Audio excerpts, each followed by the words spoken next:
ایک طرف مٹی اوپر سے پسینہ، جب دونوں چیزیں ملیں گے تو بڑا مشکل ہو جائے گا پھر کپڑا۔ تو یہ سمجھتے ہیں یار میرے کپڑے دھلے ہوئے ہیں، بہت سے لوگ کلب کے کپڑے پہنتے ہیں، صاف ستھرے کپڑے ہوتے ہی ہیں، تو یہ بھی ڈر لگتا ہے کہ اگر ہم اس طرح بیٹھیں تو آدمی اپنا دونوں پیروں پہ ہی بیٹھا رہتا ہے، ایسے ہی جیسے آدمی قضائے حاجت میں بیٹھا ہوا ہوتا ہے فراغت کے لیے، اسی طرح سے جلسہ سننے کے لیے بھی بیٹھ جاتا ہے، جب تک دم ہے بیٹھا ہے، اور جب پیر سلگنے لگیں گے اٹھ کے چل دے گا، اور کیا کرے گا۔ مدرسہ ماشاءاللہ شیر خان صاحب کے آنے کے بعد بار رونق ہو رہا ہے، خوبصورتی بڑھ رہی ہے۔ 2 بار میں ان کے آنے کے بعد یہاں آیا، ماشاءاللہ ہر بار 2 بالگی میں اضافہ ہوتا ہے، اور اس مرتبہ تو جو سامنے پیڑ کھڑا ہوا ہے اس کی گھراوٹ پہ جو اینٹیں لگا رکھی ہیں ان کا بھی منہ دھل دیا گیا صاحب، یعنی کوئی جگہ ایسی نہیں چھوڑی شیر خان صاحب نے کہ جس کے اوپر اپنا اثر و رسوخ کا استعمال نہ کیا ہو، ہر جگہ پر اپنے اثر و رسوخ کا استعمال کیا گیا ہے۔ خدا کرے ان کی اس محنت کو قبول فرمائے، اور بجھیڑے والوں کے لیے ان کے اس عمل کو اللہ تعالی قبول فرما لے، اور اس کا بجھیڑے والوں کے اوپر اثر بھی مرتب فرما دے۔ دیکھو کیسی کیسی بچیاں بیٹھی ہیں ماشاءاللہ، کیسے اللہ لگتا ہے جنت سے اتر کے آئی ہیں یہ مورتیاں، واہ بھائی اللہ تعالی قبول فرما لے۔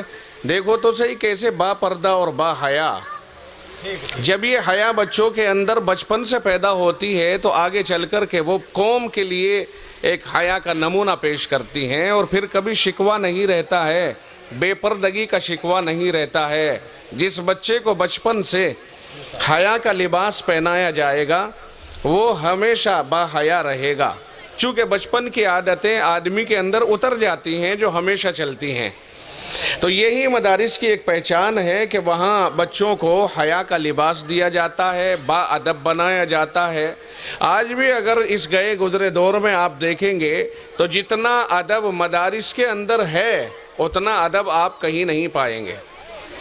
آج بھی اپنے استادوں کا بہت زیادہ ادب کرنے والے اگر آپ کو کہیں ملیں گے تو وہ صرف مدرسوں کے اندر ملیں گے، کالجوں میں اسکولوں میں آپ کو وہ بات نہیں ملے گی ادب کے دائرے میں جو آپ کو ان مکاتب اور مدارس کے اندر ملے گی۔ میں کہتا ہوں کہ ہر جگہ ادب کا دائرہ بڑھنا چاہیے، ہر جگہ با ادب، یہ کوئی مدارس ہی کی خصوصیت نہیں رہنی چاہیے بلکہ ہر انسان کو با ادب ہونا چاہیے، اور اپنے بڑوں کا ادب، اپنے چھوٹوں پر شفقت، یہ اور علماء کی قدردانی، یہ 3 چیزیں تو ہر معاشرے کے اندر ہونی چاہیے۔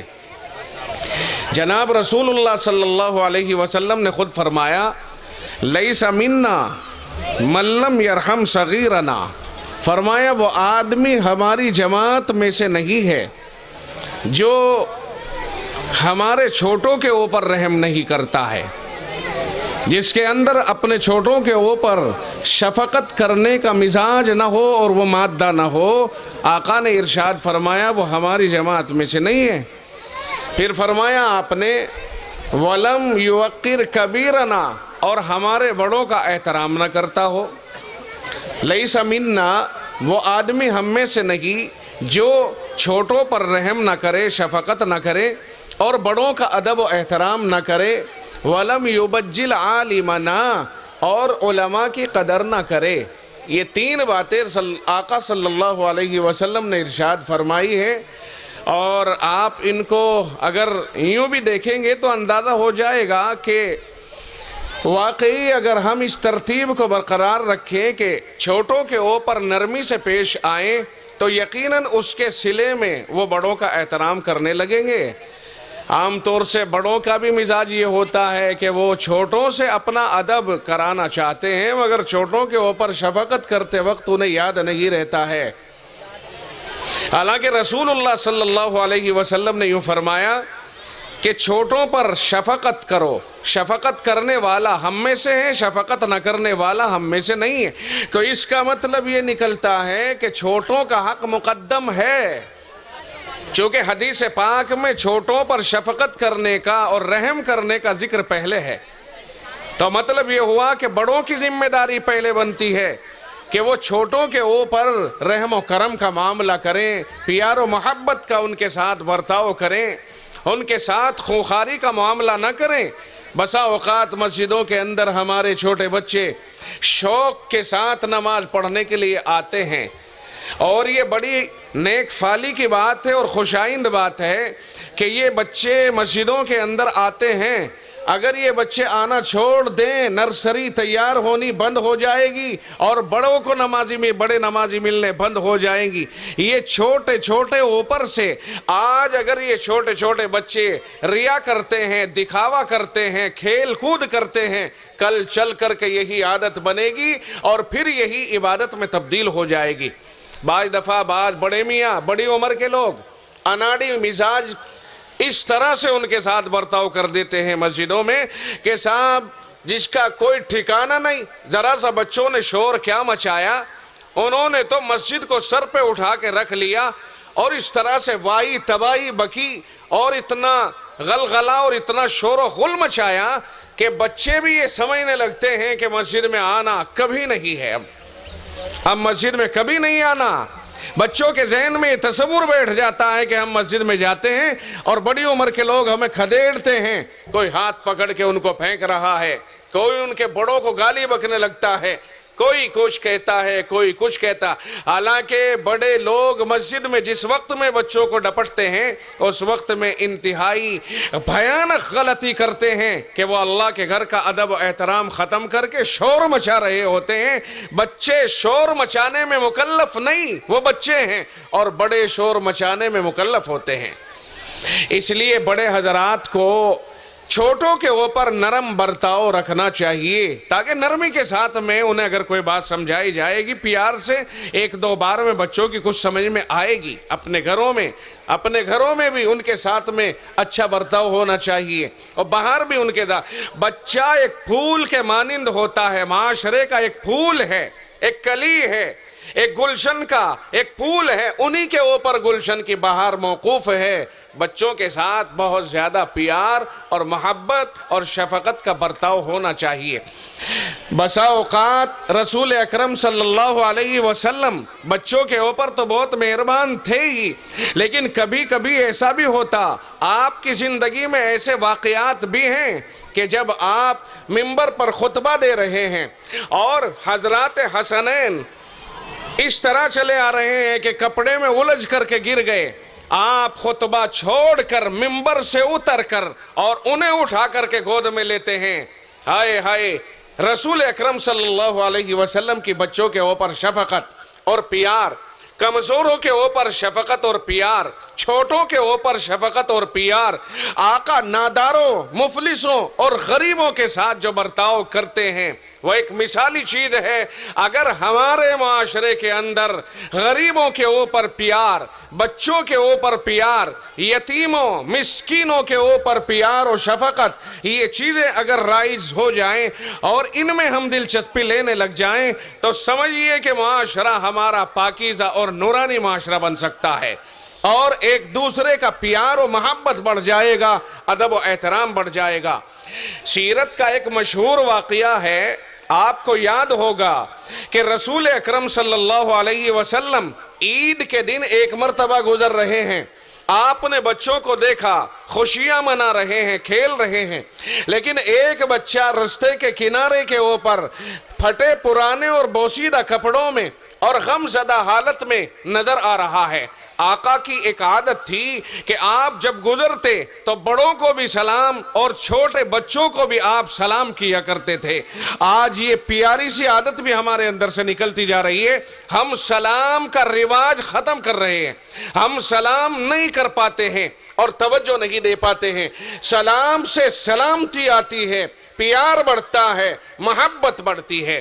اگر کوئی سلام کرتا ہے السلام علیکم ورحمت اللہ وبرکاتہ، اس نے دعا دی تجھ پر سلامتی ہو، اللہ کی رحمتیں نازل ہو، اللہ کی طرف سے برکتیں نازل ہوں۔ کس قدر خیر کی باتیں کر رہا ہے، سلامتی کی دعا، رحمتوں کی دعا، برکتوں کی دعا دے رہا ہے۔ اس لیے اس رواج کو بڑھانا چاہیے۔ اس کا فائدہ یہ ہوتا ہے کہ بعض دفعہ آدمی کے دل میں کچھ کبیدگی ہوتی ہے، کسی کی طرف سے میل ہوتا ہے، سلام کرنے سے وہ میل دھل جاتا ہے، صفائی ہو جاتی ہے، خود بخود آدمی دوسرے آدمی کے قریب ہونا شروع ہو جاتا ہے۔ یہ ہے سلام کے فوائد۔ تو بہرحال رسول اکرم صلی اللہ علیہ وسلم نے اپنی پیاری عادت کے مطابق بچوں کو سلام کیا، بچے جواب دیتے۔ آپ نے دیکھا سارے بچے تو خوشیاں منا رہے ہیں، صاف ستھرے کپڑوں میں ہیں، مگر ایک بچہ تو ایسا بھی ہے کہ جو خوشیوں میں شریک نہیں، آج عید کے دن بھی وہ غم زدہ ہے۔ آقا رحمت صلی اللہ علیہ وسلم اس کے قریب تشریف لے گئے، فرمایا کیا ہوا تمہیں؟ اس خوشی میں کیوں شریک نہیں ہو؟ کیوں پریشان نظر آ رہے ہو؟ کیوں بوسیدہ حالت میں ہو؟ کیوں شکستہ حالت میں ہو؟ آقا کو اس بچے نے جواب دیا، یا رسول اللہ، میرا باپ نہیں ہے، غریب یتیم ہوں، میرے گھر پہ کوئی انتظام اس طرح کا نہیں کہ میں عید کی اس خوشیوں میں شریک ہو سکوں۔ آپ کا دل متاثر ہوا، آپ کا دل بہت زیادہ متوجہ ہوا، آپ نے اس کو اپنے گھر لے جانے کا ارادہ فرما لیا، ساتھ لے کر کے چلے گئے۔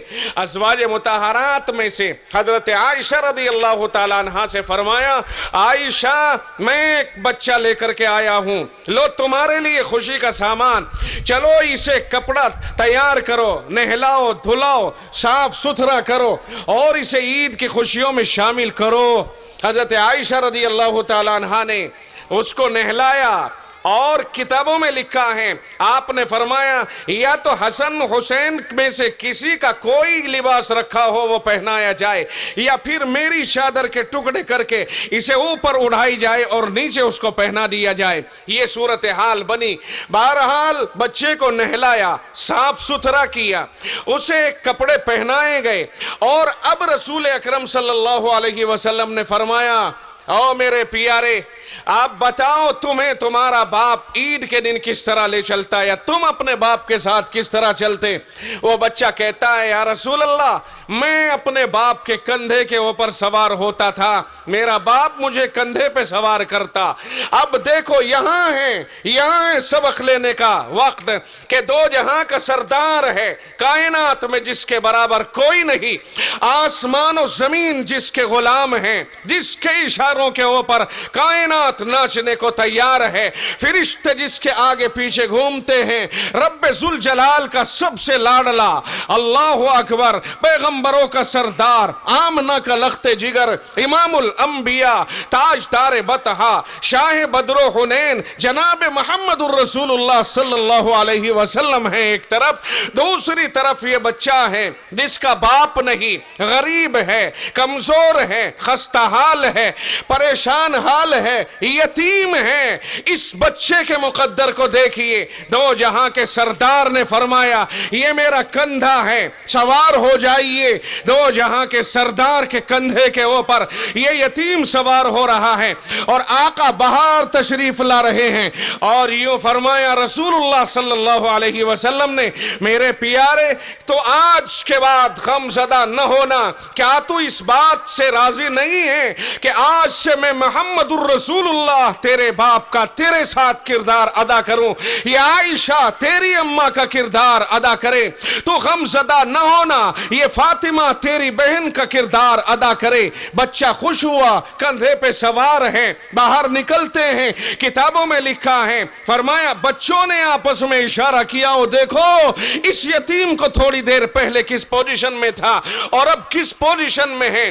بچوں کو احساس بڑھا، یہ کہتا ہے او سن لو، آج کے بعد کوئی مجھے یتیم نہ کہے، میں یتیم نہیں، میرے باپ محمد الرسول اللہ آج سے میرے باپ، میری ماں آج سے عائشہ، اور میری بہن آج سے فاطمہ ہیں، اور لاؤ میرے جیسا باپ لے کر کے آؤ، لاؤ میرے جیسی ماں اور میرے جیسی بہن لے کر کے آؤ۔ بچوں کی چیخیں نکل گئی اور ذہن میں یہ بات گھومنے لگ گئی، کاش کہ آج یتیم ہم ہوتے اور کندھا محمد الرسول اللہ کا ہمارے لیے ہوتا۔ یہ ہے کہ چھوٹوں کو اوپر اٹھانا، معاشرے میں شفقت لانا، معاشرے کو آپس میں ایک دوسرے سے ملا جلا کے بہترین معاشرہ تیار کرنا۔ رسول اللہ گزر رہے ہیں، ایک یہودی کا بچہ ہے، موت کے قریب ہے، لوگ وہاں جمع ہیں۔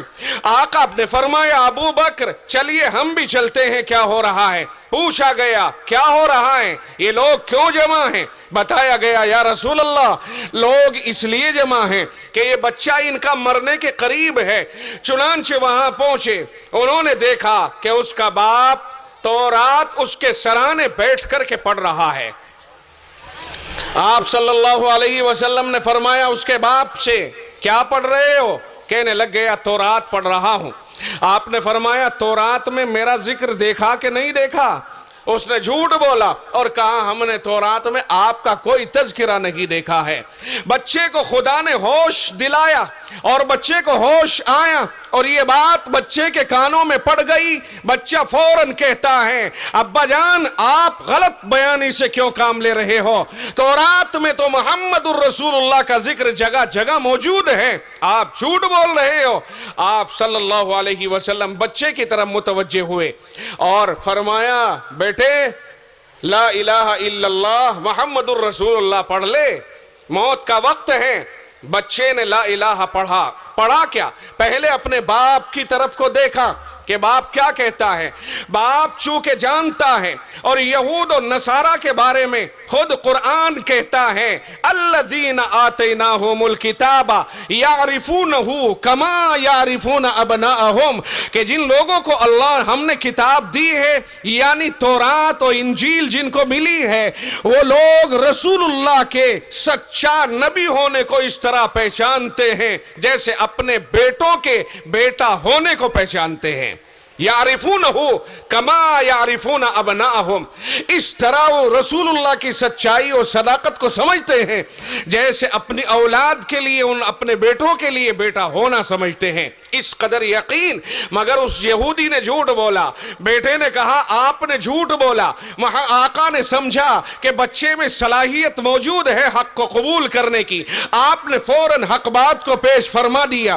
بچے نے اپنے باپ کی طرف دیکھا، باپ نے کہا اب چونکہ راز کھل چکا تھا اس لیے باپ نے کہا بیٹا جو ابو القاسم کہہ رہے ہیں سچ کہتے ہیں، پڑھ لو لا الہ الا اللہ۔ ابو القاسم کنیت تھی رسول اکرم صلی اللہ علیہ وسلم کی۔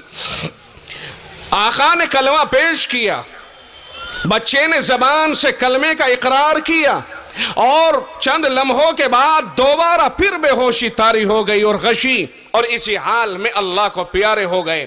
پرواز کر گئی روح، ایمان کی حالت میں پرواز کر گئی۔ باپ کہتا ہے محمد الرسول اللہ صلی اللہ علیہ وسلم سے کہ چونکہ تمہاری ملت کے مطابق موت ہوئی ہے اس لیے دفن بھی اب تم ہی کرو اس کو۔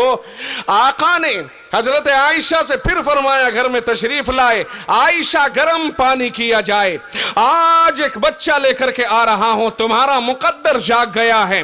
بچہ آیا، اس کو غسل دیا گیا، کفن دیا گیا، اور رسول اکرم صلی اللہ علیہ وسلم جنازہ پڑھانے کے بعد خود قبر میں اندر اترے، اپنے ہاتھوں سے اسے قبر کے حوالے کیا اور یہ فرمایا کہ میں اسے قبر میں نہیں بلکہ جنت میں رکھ رہا ہوں۔ آئے ہائے، یہ ہے رسول اکرم صلی اللہ علیہ وسلم نے جو پیارا سا معاشرہ تیار کیا ہے، پیارا سا معاشرہ جہاں سلام کا بھی رواج ہونا چاہیے، جہاں ایک دوسرے پر شفقتوں کا رواج ہونا چاہیے، اور جب بچوں کے اوپر شفقت ہوگی تو یقین جانیے یہ بچے بڑوں کا ادب اور احترام کرنے والے بن جائیں گے۔